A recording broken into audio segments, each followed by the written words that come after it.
ሰላም ለእናንተ ይሁን ውድ ቤተሰቦች፣ እንደምን አደራችሁ? ደህና አደራችሁ? ስራ፣ ጤና፣ ቆይታ ሁሉ ሰላም ሁሉ አለው። ፈጣሪ ይመስገን እኔ አለሁ። እናንተስ እንደናችሁ? ደህና ናችሁ? አላችሁ አላችሁ? እስቲ አለው በሉ። እንኳን ኖራችሁ። እግዚአብሔር ይመስገን እኔ ጋር ሁሉም ሰላም ነው። ሁሉም ሰው መልካም ነው። ጌታ ስም ይባረክ። ዛሬ በእውነት ተናትጄ ነው የመጣሁት። እንደዚህ ቪዲዮ ለመስራት ሲወጣም ያው ሰዎቹ ይጠራሉ። ምን ሆነ አልተመቸኝም ነበር። ዛሬ እንግዲህ በአጭሩ ቢሆንም አስቀምጬ እወጣለሁ ብዬ ነው የገባሁት። ይሄ ሶስተኛ ዙሪ ነው። እውነት ተናድጄ ነው የመጣሁት ማለት ነው ውዶቼ። ምን አይነት ዘመን ላይ እንዳለን እንግዲህ በጣም አሳሳቢ ነው። እግዚአብሔር በጣም አሳሳቢ ነው። ሴቶች እንደዚህ የቡታጅራ ልጆች እርካሽ መሆኑን እግዚአብሔርን እቺት ልጅ አስረጋግጣለች። አረጋግጠናል ማለት ነው። እግዚአብሔር እንዴት በአንድ ልጅ ምክንያት እኛን እንደዚህ እንዴት ያለሽ ማለት ትችላላችሁ። ገፍታችሁ ማየት ትችላላችሁ ደግሞ ማለት ነው። የእናንተ ስም ያጠፋችው እቺት ልጅ ናት። እንግዲህ እንዴት እንዳደገች ቤተሰቡ እንዴት እንዳሳደገ ራሷ ማንነቷን ሁሉ ነገረችው፣ አስተዋወቀችው ማለት ነው። እንግዲህ ምንም አይደረግም። እኛ የሆነ ልጅቷ እንዲህ አለችው፣ ቆይ አንቺ ተወልደሽ ነው ወይ ተጥለሽ ነው የተገኘሽው አለችው። ወይኔ በላቸው። እኔም ደግሞ እንዲህ አልኩ፣ አንቺ ሽንት የሚሸናበት ቦታ ውሻ ያውቃል፣ አንቺ ቦታውን ታውቂያለሽ እንዴ አልኩኝ። ምን ልበልሽ? እያወቀች ልጅ እያለ ሚስት እያለች እያወቀች እያየች በአይኑ አፈቅራለሁ እኔ አልጋ ላይ አንተን አስደስታለሁ። ወይኔ በላችሁ፣ ወይኔ በላችሁ፣ ወይኔ በላችሁ፣ ወይኔ ቡታጅራ ልጆች ከሰራችሁ፣ እግዚአብሔርን ከሰራችሁ፣ እግዚአብሔርን ወንድም ሴትም ያው ናችሁ። በቃ ስታስጠሉ እግዚአብሔርን ሚዲያ ወተን እኛ ጥሩ ነገር ለማየት ብለን ሚዲያ እንወጣለን። ወተን የምናየው ነገር ምን አይነት ስታስጠላ! እውነት ሚዲያ መግባቱ የራሱ አስጠልቶኛል በራሴ በኩል ማለት ነው። ከዛም እቺ ደግሞ ሄርሜላ እኔ አንድ መልእክት ላንቺ ሊያስተላልፍሽ ባለፈውም ብያለሁ። ውሻ እኮ ሽንት የሚሸናበት ቦታ ያውቃል ማለት የፈለኩት ነገር ሰው እኮ ፍቅር የሚይዝበት ፍቅሩን ቦታውን ያውቃል። አንቺ እሱም አብረሽን ለማጉዳት ፈልገሽ ነው እንጂ ፈቅረሽ ወደሽም አይደለም። እሱም እርግጠኛ ማወቅ አለብሽ።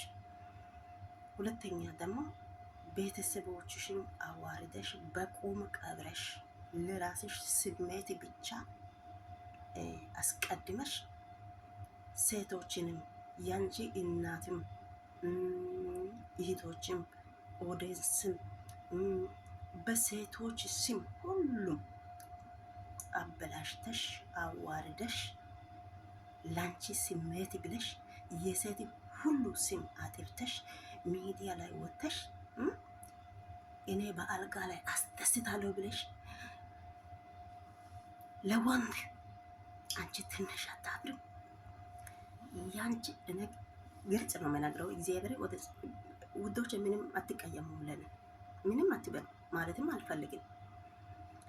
ያንቺ ኢምስ ለሱ አዲስ አይደለም። ከዚህ በፊት የብዙዎቹን አይቶ መርጦ ሩታን አገባል። አንቺ ደግሞ ሁለት ልጆቹን ጥለሽ ባልሽን ጥለሽ ዞረሽ የባልሽን አይተሽ ሌሎቹሽን ዞረሽ ቁላውን አይተሽ አሁን የባለ ትዳር ወንድ ጋር መተሽ አፈቅራለሁ አንተን በአልጋ ላይ አስደስታለሁ። ወይኔ በላችሁ፣ ወይኔ በላችሁ። እግዚአብሔርን እንደዚህ አይነት ውርደት ሴት የኛ ቤት ቢኖር እኔ ጋዙ እንደዚህ አርከፍክፈ ማለት ነው እያየው ክብረቱ በሷ ላይ ነው የሚጭረው። እኔ ሌላ ነገር ምንም አላደርግም። ከህይወት ነው ማጠፋት። እግዚአብሔርን በአልጋ ላይ አስደስታለሁ ብላ አፏን ሞልታ በሚዲያ ሰው በህዝብ ፊት ምንድን ናት? እቺት ሴት ናት ወይስ ሸጣን ናት ወይስ ሸረምጣ ናት? ሸሌ ናት?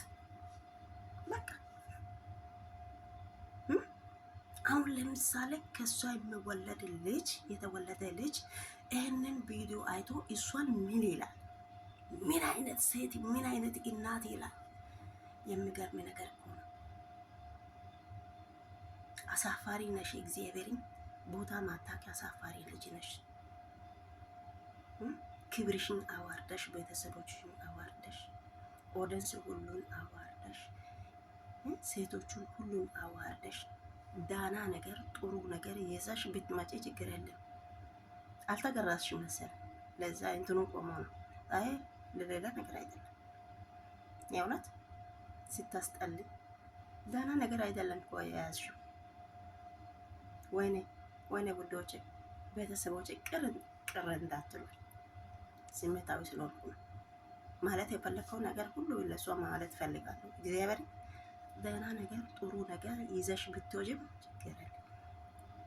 ይሄ መልኩን ነጩን አሳይተሽ ወንዶቹን እንዲህ አርጌ ያረጋለሁ ብለሽ ከመጣሽ ተሳስተሻል። ይሄ መልክ ነገ የሚጠፋ ነው። ታውቂያለሽ፣ ነገ የሚጠፋ ነው። አፈር ነው፣ ምንም አይደለም። ይኸው ሩታን አይተሻል። አሁን ወልዳ ተከብራ ባለትዳሩን በትዳር ተከብራ ቤተሰቦቹን ተከብራ ወልዳ ራሱ አሁን ምን ትመስላለች? እግዚአብሔር አደንቃታለሁ። ያው ሩትዬ ላንቺ ምን ትመስላለች? አንቺ ግን ባለጌ በየአልጋ ቤት በየክለብ ቤት ከወንድ ጋር እየዞርሽ እንትኑን ከፍተሽ እየሰጠሽ አሁን ደግሞ አርግዥ ያለው ብለሽ ልጁ በመጠጥ ላይ የሆነ ነገር አርገሽ አስረግዘሽ ልጁ ከሰከረም በኋላ ልጁ ላይ ወተሽ እንትን አርገሽ አርግዥ ያለው ብለሽ ሂጂና አስወርጂ። ያንቺ ነው እሱ፣ የሱ ጥፋት አይደለም። እሱ ወንድ ነው። በመጠጥ ውስጥ የሆነ ነገር ፈልገሽ ነው ያረግሽው። ስለዚህ ሄደሽ አስወርጂ። ልጁ የሚያገባ ነገር የለም። አብርሃም የሚያውቅ ነገር የለም። አንቺ ፈልገሽ ስላደረግሽ አሁንም እንደፈለግሽ አርገሽ አጥፊ። ከዛም ከትዳራቸው ውልቅ በይ ቀስ ብለሽ ማለት ነው። ማንም አንቺን የሚወድ የለም። ማንም ባንቺ በኩል ሆኖ የሚያወራ የለም። የአብርሃም ቤተሰብ ቢሆንም የሩታ ቤተሰብ ቢሆንም ኦዲየንስም ቢሆንም ሁሉም የሩታ በኩል ነው። አንቺ ጋር ማንም የለም። አንቺ ብር ሰተሽ የያዝዩ ልጆች አንድ 4-3 ልጆች አሉ። የነሱ ናቸው እንጂ አንቺ ጋር ማንም የለም። ማንም የሚወድ የለም። አንቺ ከሚዲያ ብትወጪ ደስ ይላል። እግዚአብሔር የሴቶች ስም ታጠፍ ያለሻ። ስለዚህ ማየቱ አስጠልቶኛል። እግዚአብሔር እኛ ጥሩ ነገር ለማየት መማር ብለን ሚዲያ ሲገባ አንቺ የምታደርገው ነገር ደህና አይደለም፣ ጥሩ አይደለም። ሽረምጥና ለመማር አይደለም። እኛ ደግሞ ሚዲያ ላይ የሚወጣው ማለት ደህና ጥሩ ነገር ለመማር። ስለዚህ ብትጠነቀቂ ይሻላል። አብርሃም አንተ ደግሞ ከእሷ ጋር መከራከር ሳይሆን አይሆንም። እኔ ባለትዳር ነኝ፣ የልጅ አባት ነኝ፣ ሚስት አለች፣ አልቀበልም አልፈልግም ብለ ትታ መውጣት አለበት እንጂ ከነሱ ጋር ክርክር እና የማይሆን በሽታ መምጣት የለበትም። እሱ ያንተ ስህተት ነው ታውቃለህ። ስለዚህ ሁላችሁም በቦታ ብትይዙ በራሴ በኩል ደስ ይላል እና ተባረኩ፣ ተጠንቅቁ። ጥሩ ነገር ይዛችሁ በሚቀጥለው ሰዓት ጥሩ ነገር ይዛችሁ እንድትመጡ ተስፋ አረጋለሁ። ሄርሜላ የምትባል ልጅ ከቦታችሁን አስወጡ። ደህና አይደለም፣ ጥሩ አይደለም ይሄ ነገር።